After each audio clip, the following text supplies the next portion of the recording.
नमस्कार, मैं पवन खत्री। आप देख रहे हैं इंडिया न्यूज़ चैनल और आज हमारे साथ खास मुलाकात में भाजपा से युवा नेता आशीष पारिक हैं, जिनसे आज खास मुलाकात में हनुमानगढ़ की राजनीति पर खास बातचीत करेंगे। सबसे पहले आशीष जी, आपका स्वागत है। धन्यवाद। और न्यूज़ 10 के भी अपने जितने भी दर्शक हैं उन सभी का भी मैं हार्दिक धन्यवाद करता हूं। और आप लोगों को एक सबसे बड़ा है कि शुभकामनाएं देता हूं। भाई साहब क्या है, हमेशा से कार्य कर रहे हैं, इनको भी बहुत बहुत शुभकामनाएं। आशीष जी, अगर हम बात करें हनुमानगढ़ की राजनीति पर, उस पर आप क्या कहना चाहेंगे? हनुमानगढ़ की जो राजनीति है जी, बाकी तो क्या है कि आप मुझसे ज़्यादा इसके बारे में जानते हैं। और दूसरा क्या है कि राजनीति एक ऐसा विषय है कि जिसपे जितने अपने अंदर डूबते जाते हैं अपने को नई नई बातें पता लगती हैं। बाकी हनुमानगढ़ की राजनीति कुल मिलाकर के आज तक की जो राजनीति है वो एक दो अवसरों को जाने दें तो स्वच्छ राजनीति होती है। जितने भी अपने यहाँ दावेदार होते हैं या विधानसभा में आज तक जितने भी अपने विधायक रहे हैं वो सभी, या इवन अपने कहें कि जो भी जनप्रतिनिधि रहे हैं, उन सबका जहाँ तक मैं जानता हूँ कि अच्छा स्वभाव भी रहा है, अच्छे लोग रहे हैं, कार्य के प्रति भी समर्पित रहे हैं। तो अपनी जो राजनीति है वो बढ़िया राजनीति है। सर, अगर हम बात करें हनुमानगढ़ से, आप भाजपा से दावेदारी दिखा रहे हैं टिकट की, और भाजपा से दावेदारी में अगर बात करें, यहाँ पे पहले ऑलरेडी इतने दिग्गज हैं, उसके बीच में आप किस तरह से टिक पाएंगे? बिल्कुल सही है जी। और हमेशा से राजनीति एक ऐसा मंच है जहाँ पर हमेशा दिग्गज और नौसिखिया जैसी कोई चीज़ होती नहीं है। क्योंकि राजनीति में जैसे जैसे अपने उतरते हैं वैसे वैसे ही सीखते हैं। और रही बात समय होता है, राजनीति जो है ना वो स्वयं कोई रंग नहीं दिखाती, समय अपना रंग दिखाता है। एक समय था जब यहाँ रामचंद्र जी जैसे बहुत अनुभवी जो हैं विधायक रहे हैं, अपने शोपत सिंह जी जैसे दिग्गज नेता जो हैं वो यहाँ रहे हैं जिनका पूरे भारत में नाम था। अपने आत्माराम जी रहे हैं, डॉक्टर राम प्रताप जी हैं, और भी जो बहुत बड़े बड़े नेता रहे हैं। लेकिन एक समय आता है जब धीरे धीरे जब समय अपना प्रभाव दिखाता है तो युवा चेहरे आते जाते हैं। और जो बुजुर्ग हैं वो भी, जैसे अपने घरों में भी एक परंपरा है कि पहले जो है वो बुजुर्ग जो आज हैं वो कभी युवा थे और उन्होंने उस समय काम किया। और फिर एक समय आता है जब बुजुर्ग जो है वो अपनी भूमिका, यानी वो है कि घर पे रह के आराम करने वाली भूमिका में आते हैं। अगर हम बात करें सर, आपने समाज सेवा खूब की है, समाज सेवा करते करते आपको राजनीति में आने का क्या मकसद है? देखिए, पहली बात तो ये है कि समाज सेवा जब करनी है तो उसके मंच कोई भी हो सकते हैं। धार जो है ना वो आखिरकार मिलनी उसको समुद्र में ही है, ठीक है ना। यानी समाज सेवा करके भी संगठन के, जैसे मैं विश्व हिंदू परिषद बजरंग दल मेरा संघ का स्वयं सेवक हूँ, और उसके जरिए मैंने अपना जो कार्य था कि हिंदुओं में संगठित शक्ति का जो एक जागरण मैं कर सकूं, हिंदुओं का एक संगठन शक्ति उनमें जगा सकूं, और हिंदू जो आपस में जाति मत के आधार पर आपस में बटे हुए हैं उनको एक कर सकूं, इसके लिए मैं कार्य कर रहा था। उसके अलावा और भी अन्य मुद्दे थे, क्योंकि अपने अपने संगठन की एक सीमा होती है। विश्व हिंदू परिषद बजरंग दल एक धार्मिक और सामाजिक संगठन है। संघ जो है एक सबसे बड़ा विभिन्न सांस्कृतिक, जिसका अपने बोल सकते हैं कि सांस्कृतिक संगठन है। लेकिन उनमें रह करके और अपनी एक मर्यादा होती है, और उस मर्यादा में रह करके ही काम किया जा सकता है। और मर्यादा को तोड़ना जो था वो कहीं भी उचित नहीं होता। अगर मैं संगठन में रह करके राजनीति करता तो ये फिर संगठन के लिए भी दुर्भाग्यजनक होता और समाज के लिए भी दुर्भाग्यजनक होता। क्योंकि जब अपने संगठन में कार्य कर रहे होते हैं तो अपने लिए राजनीति कोई विषय नहीं होता। सभी राजनीतिक मंच के लोगों को एक साथ हिंदुत्व के नाम पर लेके आना, यही मेरा एक प्रथम कर्तव्य था। अभी उसके बाद मुझे ये लगा कि जब तक अपने पास राजनीतिक एक शक्ति नहीं होगी तब तक समाज में जो व्याप्त एक सबसे बड़ी बुराई है कि एक तो धर्मांतरण जो जिस तेजी से फैल रहा है, जिस हिसाब से नशा अपने समाज में फैल रहा है, जिस हिसाब से लव जिहाद की घटनाएं होती हैं, उनमें जो वर्तमान राजनीतिक जो परिस्थिति है उसके हिसाब से मैंने देखा था कि उनको कोई मतलब नहीं होता। क्योंकि सीधा सीधा उनका क्या है कि देखिए सबका एक राजनीति में जिसको रहना है उसको वोटों के आधार पर रहना है, तो उनको एक अपनी जो वोटों का भी हिसाब किताब रख के चलना है, लेकिन अपने जो राजनीति में आए हैं उसका एक सीधा सा कार्य है कि जिस हिसाब से भी जैसे भी ये सारे कार्य भी समाप्त हों। अपने यहाँ लव जिहाद नहीं होना चाहिए, गलत है। धर्म परिवर्तन नहीं होना चाहिए, गलत है। समाज में नशा नहीं होना चाहिए, गलत है। उसके अलावा भी जो और अन्य भी है, जैसे मान लीजिए आज अपने यहाँ का जैसे हम बात कर रहे थे कुछ मुद्दे हैं, जैसे किसानों का जो मुद्दा है, किसान आज कहीं ना कहीं, अब आप देखिए जब गुलाबी सुंडी आई है उसके बाद उसके मन में सबसे ज्यादा पीड़ा इस बात को लेकर है कि यार 4-5 महीने मैंने मेहनत की किस लिए, ठीक है ना। तो ये दुख आज उसका कोई समझना चाहिए। तो ये मैं संगठन में रह करके दुख ऐसे अंदर से तो सह सकता हूँ, लेकिन बाहर आकर के मैं उसका कुछ नहीं कर सकता था, क्योंकि सबकी एक मर्यादा होती है और उसी मर्यादा के निर्धारण के लिए मैं राजनीति में आया। सर, अगर हम बात करें, भाजपा अगर आपको टिकट देती है और यहाँ से आपको जनता विधायक चुन जाती है, तो आप किसानों के लिए किस तरह काम करेंगे? यहाँ बाकड़ा और गंगनहर का क्षेत्र है और सिंचाई पानी की बहुत ज़्यादा किल्लत है। यहाँ पे सिंचाई पानी के लिए किसान धरने प्रदर्शन भी करता है। और देखा जाए तो राजस्थान में कांग्रेस सरकार है और पंजाब के अंदर आम आदमी पार्टी की सरकार है। इसके बावजूद भी अगर देखें, राजस्थान में पानी की बहुत दिक्कत है और पीने के पानी भी जो है वो गंदा पानी आ रहा है, जिसमें केमिकल मिक्स पानी आ रहा है। तो इस पर आप किस तरह कार्य करेंगे अगर जनता आपको विधायक चुनती है? देखिए, कुछ कार्य ऐसे होते हैं भाई साहब जो समाज को साथ लेकर के ही किए जा सकते हैं, समाज के जागरण से ही हो सकते हैं। अब जैसे ये जो गंदे पानी वाला जो मुद्दा है, इसके लिए समाज में जागरण आवश्यक है। समाज को ये हर घर में ये पता होना चाहिए, क्योंकि जब अपने जनप्रतिनिधि होते हैं तो अपना क्या है कि समाज जो है ना जनप्रतिनिधियों की मानता है, उन पे विश्वास करता है। और जब पूरा अपना क्षेत्र जब इस बात के लिए हाहाकार कर रहा था, तो मुझे नहीं लगता कि कहीं ना कुछ चूक तो हुई है, क्योंकि पीछे आपने देखा कि संत हरदेव सिंह जी के नेतृत्व में इतना बढ़िया एक आंदोलन चला था और हर जगह क्या है कि उसको लेकर के सभाएं भी हो रही थी, लेकिन अचानक से राजनीति जो है ना उसने अपना खेल दिखाया और जो कार्य होना था वो होते होते रह गया। उस कार्य को पूरा करना है, क्योंकि केमिकल युक्त जो पानी आ रहा है अपनी नहरों में, आप सोच नहीं सकते कि ये जो कैंसर बेल्ट जो अपने को घोषित हुआ है ना, कभी अन्न का कटोरा कहे जाने वाला क्षेत्र आज कैंसर बेल्ट के रूप में अगर फेमस हो रहा है, तो उसका कारण ये राजनीतिक जो दृढ़ता है ना वो नहीं हुई।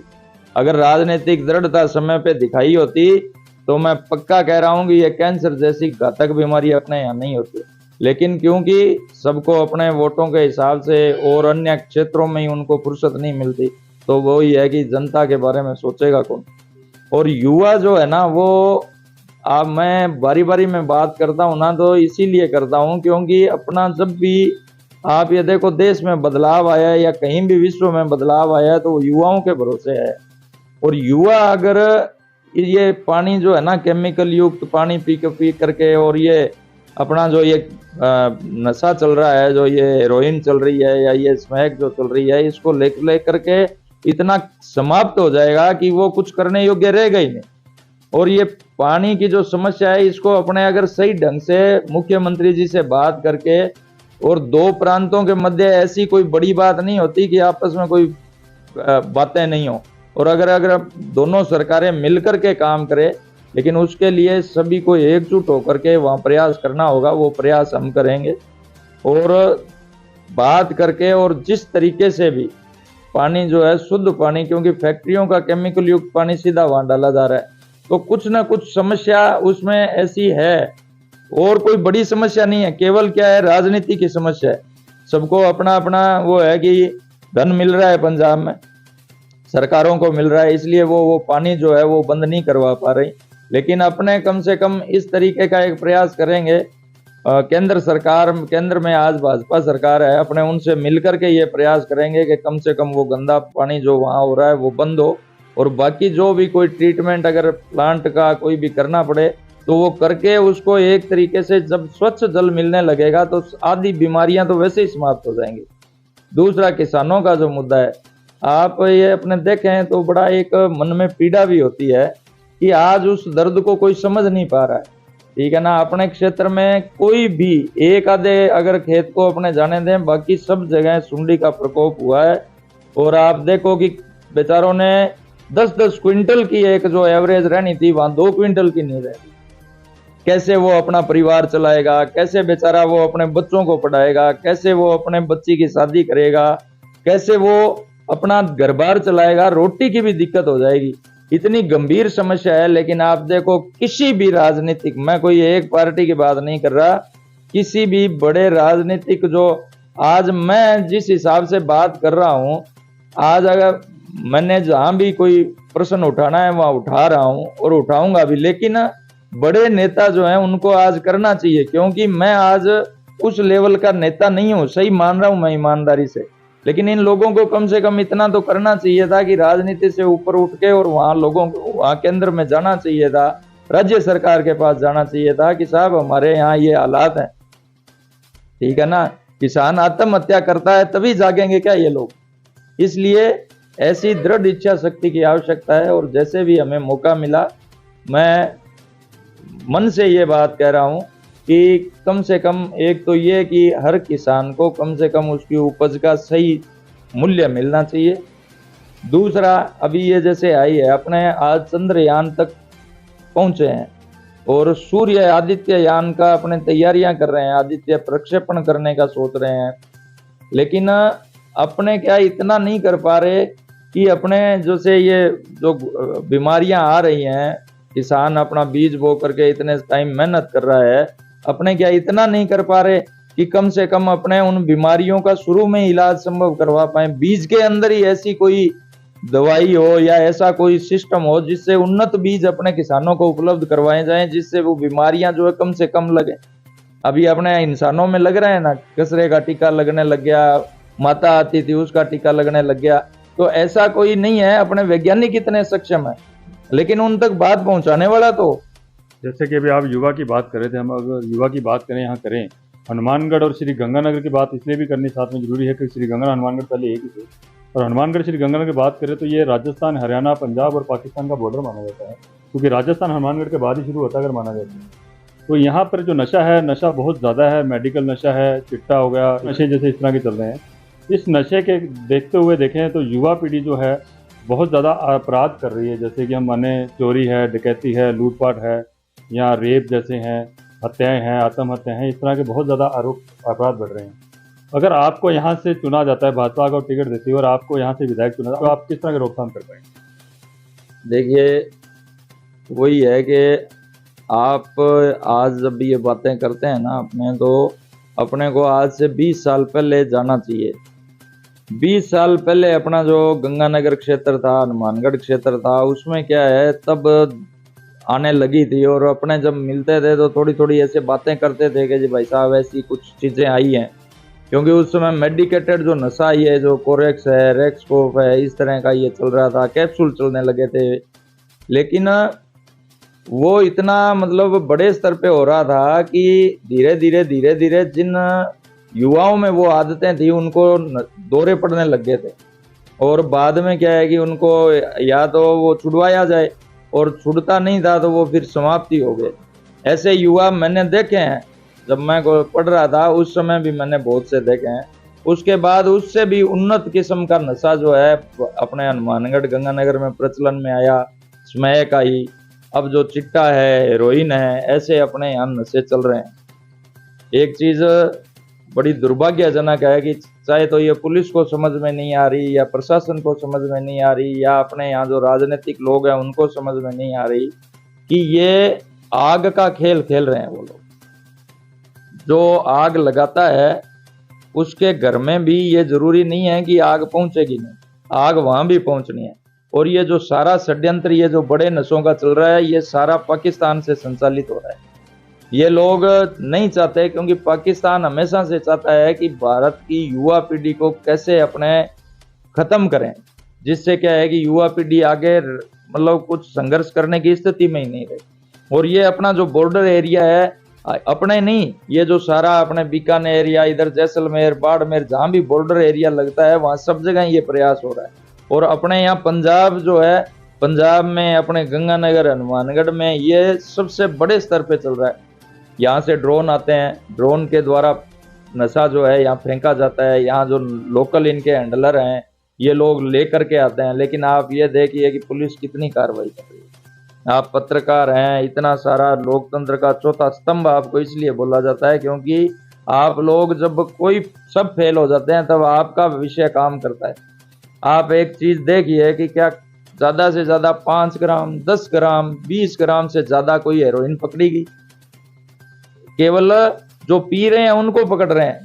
क्यों? क्योंकि उनसे थोड़े पैसे लेकर के कहा जी तेरे 2 ग्राम दिखा देंगे और काम चल रहा है। लेकिन वो ये भूल रहे हैं कि उनके भी तो बच्चे हैं। आज अगर युवा पीढ़ी बाकी जो किसानों की बेचारों की वो एक तरफ तो ये बीमारियों से इनसे फसलों के साथ लड़ रहे हैं और एक तरफ उनके बच्चे जो हैं वो नशे की चपेट में आ रहे हैं, वो दोनों ओर से लड़ रहे हैं। तो उनकी जो ये है ना वो कोई व्यर्थ नहीं जाएगी। जो ये आज ये खेल खेल रहे हैं ना इनके साथ इतना बुरा होने वाला है क्योंकि बच्चे सबके ही आएंगे इस चपेट में। आने वाले समय में ये जो युवा सड़कों पर दिखाई दे रहे हैं ना ये युवा दिखेंगे ही नहीं आपको। कुछ तो ये मोबाइल जो है ना इसमें इतनी गलत चीजें परोसी जा रही हैं कि वो इनके द्वारा जो युवा है वो अपने खेलों से या अपने अन्य रिश्तेदारों में पहले जाते थे, आपस में बैठते थे, उनसे भटक रहा है। और कुछ जो रहा सा वो नशा जो है ना वो खत्म कर रहा है। और ये दोनों चीजें जब देश में अपने बड़े स्तर पे फैल जाएगी, मैं आपको पक्का कहता हूँ कौन देश को आगे लेकर के जाएगा। जिस युवा पीढ़ी को स्वामी विवेकानंद जी ने कहा था कि भारत का निर्माण करने वाली पीढ़ी है ये, या जो भी अपने आज तक महापुरुष हैं उन सब ने इन युवाओं के भरोसे एक स्वप्न देखा था। लेकिन बड़ा दुखद विषय है कि ये विषय ना तो पुलिस को समझ में आ रहा है, ना प्रशासन को समझ में आ रहा है और ना अपने राजनीतिज्ञों को समझ में आ रहा है। इसलिए जरूरी है इसकी अलग जगानी होगी, किसी न किसी को आगे आना होगा और मैं इसके लिए आगे आऊंगा चाहे कोई कुछ भी करता रहे। अगर हम बात करें सर, जैसे अभी मौजूदा में कांग्रेस की सरकार है और पंजाब के अंदर आम आदमी सरकार है और जैसे जयपुर के अंदर भी आम आदमी पार्टी ने 7 गारंटी कार्ड बांटे और कांग्रेस ने भी पिटारा खोला है जैसे राहत कैंप और राशन किट, मोबाइल फ्री में देना। तो आपको क्या लगता है इसके बीच में भाजपा सरकार बना पाएगी? देखिए जी, वो समय गया जब लोग क्या है कि भोले होते थे, ठीक है ना, और उनको बेचारों को मूर्ख बना करके ये लोग जो है ना ये क्या है कि वोट ले करके जाते थे। अब मतदाता बहुत समझदार हो गया है। अपने जो बुजुर्ग हैं वो हमेशा से एक बात कहते थे कि भैया वोट कम के है आप बिल्कुल दिमाग ने आपने खोल के दो, बाकी थारे जो जी आवे बिना रहो। ठीक है, ये एक विषय अलग रहता है कि जब चीजें बन रही होती है ना तो मना कोई नहीं करता, लेकिन सबका दिमाग खुला है। आप देखो, आपको याद भी होगा कि जब 2008 में अशोक गहलोत जी सत्ता में थे, उसके बाद जब 13 में भाजपा सरकार आ रही थी, उससे 6 महीने पहले जब अशोक गहलोत जी ने खूब बांटे थे रेवड़ियां, उस समय खूब बांटी थी, लेकिन उसके बावजूद मतदाताओं ने अपने मत का निर्णय करते हुए भाजपा को बड़े बहुमत से जिताया था। ऐसे ही अब भी वो कार्य गहलोत जी कर रहे हैं या आप देखो आम आदमी पार्टी कर रही है। तो मेरा तो एक सीधा सा एक ये कहना है कि ठीक है आप सहायता करिए, लेकिन आप रेवड़ियां बांटने का जो काम कर रहे हैं ना वो कभी भी समाज हित में नहीं होगा, क्योंकि समाज में एक गलत परंपरा डाल रहे हैं आप। अगर मान लीजिए वोट, पहली बात वोट देगा नहीं वो, और यदि वो बिना काम के आपने उसको पैसा दे दिया, एक तरीके से आप उसको भीख दे रहे हो क्या? एक तरीके से आप उसको मतलब उसके आत्मसम्मान को ठेस पहुंचाना चाहते हैं। यानी आप ये दिखाना चाहते हैं कि हम वो है कि उसको एक तरीके से ये देंगे और वो इसमें बिक करके और अपना जो है फैसला दे देगा। तो ऐसा नहीं है, वो बिल्कुल सोच विचार करके अपना मताधिकार का प्रयोग करेगा। आप चाहे कुछ भी करो, उससे बढ़िया मैं तो ये चाहता हूँ कि हर सरकार को ये सोचना चाहिए कि किस प्रकार से अपने मतदाता जो अपने हैं या अपनी जो जनता है उसका लंबे समय तक भला कैसे हो सके, उसके लिए अपनी योजनाएं लानी चाहिए। और ऐसे बांट करके आप एक तरीके से उनका भी अपमान कर रहे हैं, देश का भी अपमान कर रहे हैं, और देश के जो लोग बेचारे एक तरीके से जो टैक्स पेयर हैं या जो टैक्स किसान जो अपना अनाज उगा करके अपने को दे रहा है उनका भी आप अपमान कर रहे हो, इसलिए ये चीजें बंद होनी चाहिए। उसकी जगह आप उनको कोई बढ़िया दूरगामी योजनाएं बना करके उनको लाभ देना चाहिए और इनका कोई फायदा नहीं होगा। और आप देखना भाजपा की सरकार आएगी और एक तरीके से केंद्र में अभी भाजपा की सरकार है, यहाँ राजस्थान में भी आएगी और उसके बाद 2024 में पुनः नरेंद्र जी मोदी प्रधानमंत्री बनेंगे और यहाँ भी एक बढ़िया मुख्यमंत्री आएगा। 2-3 दिन पहले सर आप पे हमला हुआ था, वो क्या घटना थी? देखिए अभी वही बताया था ना जी भाई साहब का, जैसे जैसे अपने कार्य करते हैं तो कुछ लोगों को वो बढ़िया नहीं लगते।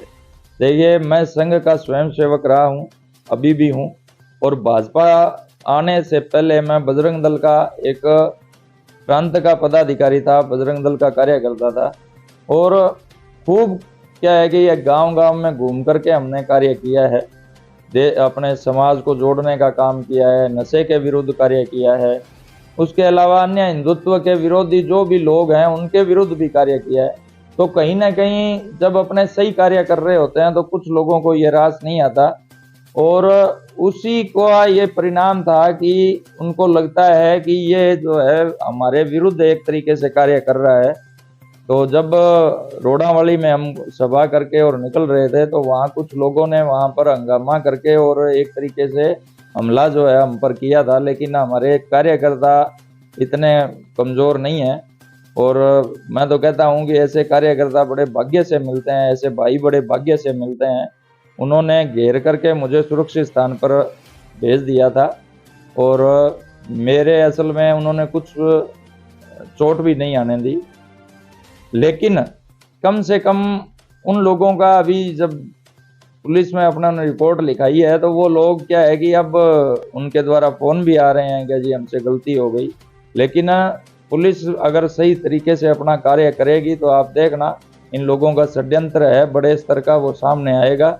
और इसमें बहुत अभी पेच जो है ना वो बाकी हैं, क्योंकि ये कोई सीधा सीधा मामला नहीं था। पहली बात तो ये है कि रोडावाली कोई भारत से बाहर की जगह नहीं है, हमारे ही लोग वहाँ पर रहते हैं, हमारे भाई वहाँ पर रहते हैं और हमें वहाँ जाने से कोई रोक भी नहीं सकता। सीधा सीधा उनका एक तरीके से दंगा फैलाने का एक षड्यंत्र था जो हमने पास नहीं होने दिया। उसके बाद पुलिस ने भी चलो तत्परता दिखाई और एक बड़ी अनहोनी घटने से रह गई। लेकिन ये भी पक्का है कि आने वाले समय में भी अपने इसी तरीके से कार्य करते रहेंगे, धर्म परिवर्तन के विरुद्ध भी काम करेंगे, अपने नशे के विरुद्ध भी काम करेंगे, अपने लव जिहाद के विरुद्ध काम करेंगे, अपने हिंदू समाज को ऊपर ले जाने के लिए काम करेंगे, अपने सभी जाति मत पंथ संप्रदायों की भावना से ऊपर उठ करके कार्य करेंगे। लेकिन कम से कम राष्ट्र को एक बड़े स्तर पर ले जाने के लिए हनुमानगढ़ को भी इन नशे से और ये जो 2-3 जो मैंने अभी बातें बताई हैं इन समस्याओं से भी दूर करना होगा, तब जा करके हम हनुमानगढ़ का भला कर पाएंगे और हनुमानगढ़ के भले में ही भारत का भला। जैसा कि आप देख रहे हैं कि मेरे साथ खास मुलाकात में भाजपा नेता आशीष पारिक थे, जिन्होंने हर सवाल का बेबाकी से जवाब दिया। आप देख रहे थे इंडिया न्यूज़ 10 चैनल पवन खत्री के साथ कैमरामैन पवन कुमार गर्ग। जय हिंद, जय भारत।